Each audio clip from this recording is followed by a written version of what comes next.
everyone and welcome to the Bearded Monkeys. Today I'm going to show you how to fit our T4 smoked fog lights to the rear of your van. So the first thing we're going to need to do is to remove these old fog lights. So let's take a look at them. And you'll see here on the inside there is a tab. You're going to use your screwdriver, your trim tool or your finger. You're going to push the tab in towards the fog light and the fog light will pop out. Next thing we're going to do is to remove the bulb holder. You're going to twist and remove, and the new fog lights are black smoke, so we need to make sure that we change the bulb to a red bulb. So I'm going to do that now.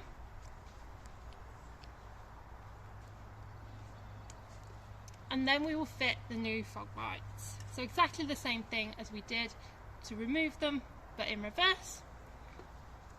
Pop the fog light in and twist, and then you're going to go from the outside first, push it there and pop the fog light in. And that's it. They're really simple to fit and they really improve the look of the van. So if you have any questions, just pop them in the comments below and don't forget to like and subscribe.